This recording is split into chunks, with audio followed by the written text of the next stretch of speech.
What is up, my tribe? Welcome to fitness. Today in the 5:30 a.m. class, I was talking to one of my boys, Mark, and it just kind of finally gave me the gas I needed to present to you guys this lecture I've been thinking about for a long time.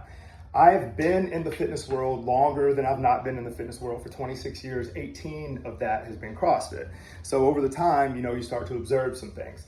Our goal at New Species CrossFit has always been to help you with the most difficult aspect of training, which is consistency. We make sure there's no online signups, never give you any grief for coming in late, et cetera, et cetera. We just want to make sure it's a very inviting experience so that the hardest part of fitness, which is consistency, becomes easier. Well, what I've noticed over time is in the CrossFit world, we start to see this life cycle of a CrossFitter develop. And that's what we're going to talk about today. First, we're going to talk about the honeymoon phase. This one's easy. I'm not even going to spend a lot of time here. You're excited, you're motivated, you want to learn all these new skills. Maybe you go into the CrossFit games, who knows, but you're definitely going to have abs from all this hard shit you're doing, all right? And one thing I've always loved about the CrossFit methodology is that it lengthens that honeymoon phase. The high skill stuff we have takes a little bit longer to learn, muscle ups, rope climbs, a good snatch, overhead squats, et cetera, et cetera. Those things take time to develop, whether it's just coordination or whether it's some physical limitations, et cetera. So that honeymoon phase lasts for us for a pretty good while. All right, we're gonna skip to the other side. Then we got our OGs, all right? You've gone through the life cycle, all right? You know how to cherry pick as a skill. You know what your body's individual needs are. You know that you're gonna have to spend a little bit of time warming up that knee or that shoulder. You know to just show up. You scale for fun. You have discipline. You understand the truest function of CrossFit is to make you a functional human being, and that's what you focus on typically. And you have a lot of acceptance of how your body feels, and you developed a lot of discipline, all right? Y'all are good. Make sure you do something hard sometimes, all right? Then we have this middle age, and middle age is where a lot of us fall off. Middle age is the hardest time to maintain your fitness, all right? Especially when it's as taxing as something like CrossFit. All right, so the middle age, what's gonna throw you into this middle age? Jobs, kids, God forbid a tragedy, injury or illness, moving, all right? Or your friend group moves. That's something that's kind of specific to CrossFit with our community base. We've been doing this long enough. I've seen these friend groups form, and then one moves off, another moves off, another one moves off, and then you're left just standing here and you're the only one left of your friend group. That can be tough. That can be very, very challenging. I've seen that definitely affect people's fitness and their motivation and their consistency. Boredom.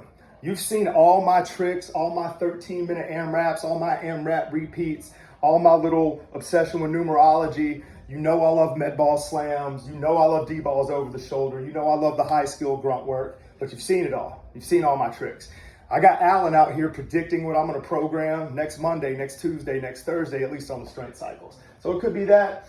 And where are my abs? Why aren't my abs here yet? All right. So some of your goals may not have been achieved, and that may mess with your motivation a little bit. So let's talk about how to combat and how to manage these three phases. Look at that spin. Yes, got it.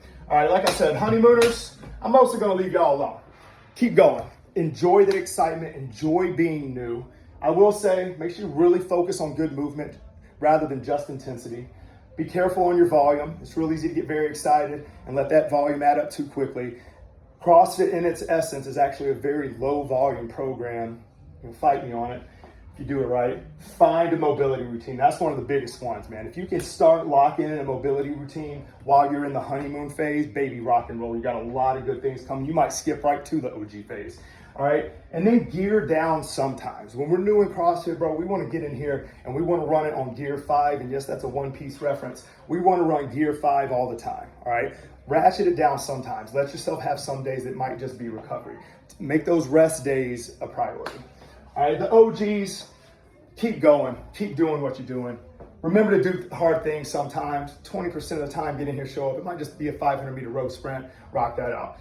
Keep sprinting. I say as we get older, if you want to keep sprinting when you're older, keep sprinting when you're older. And remember the community aspects. Even if your friend group has moved on and you've survived that, high five some people, fist bump some people. Remember that that's another bump of oxytocin, another bump of dopamine that you get from this community. Now let's spend some time talking about the middle age.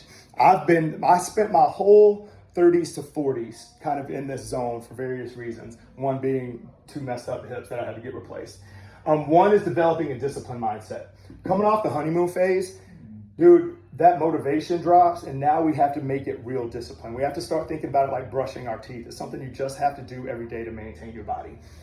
Learn cherry picking is a skill. A lot of times in that honeymoon phase when we're fresh to CrossFit, we shit on cherry picking because it's like, oh, you need to learn all these new skills. And I agree, when you're new, learn all the new skills. Do the things that you're worst at.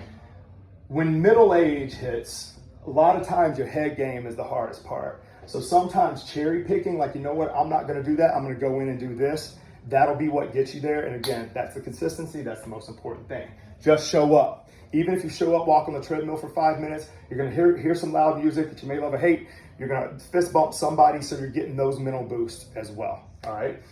And you'll more than likely end up doing something. Listen, if you're gonna leave me for pickleball or Zumba, I understand one of those has happened. Make sure you warm up.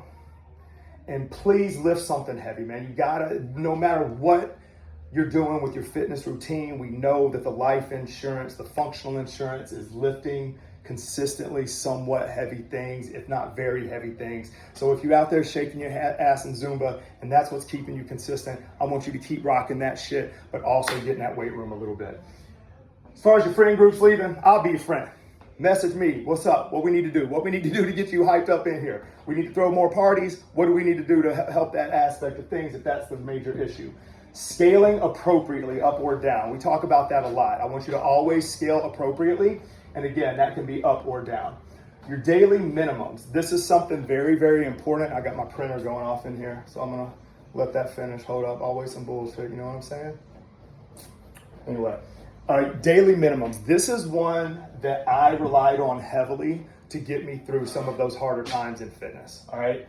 My daily minimums include spending 5 minutes in the bottom of a squat and doing a set of 1 or 2 sets of 25 push-ups every day, and then I'm gonna get a dead hang in every day. All right, those are my daily minimums. You need something that keeps your body functional and make it very low entry. Make it something that you cannot find an excuse to not do.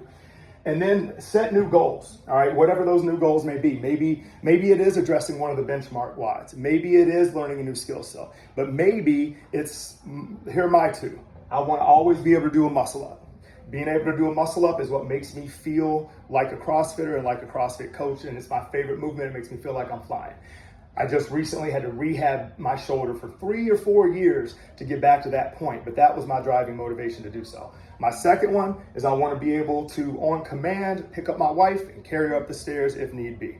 There's a lot of functionality in that, so I can basically, if I'm not feeling anything else, I can program around those 2 things, all right? So middle age is hard, all right? Friends, jobs, friends moving, jobs, kids, babies, all that. Find your daily minimums, conquer that. Find a way to be consistent. Find a way to, whatever it is, whether you're at home, whether you're with us, whatever it is. I don't want my athletes coming back to me necessarily that have a good, consistent routine down. I don't want to mess with that. My athletes out there struggling to find one since you haven't been with us or doing something else, come on back, we'll take care of you. But my athletes that are in the house, look out for this middle age because it will come for all of us. One of the highest ranking athlete we've ever had got hit with Lyme disease. All right, and now she's been struggling with that. I never saw this girl miss a workout before then, but that's part of life, so we find new ways, we adjust, we overcome. Lean on your coaches for that. Help us help you.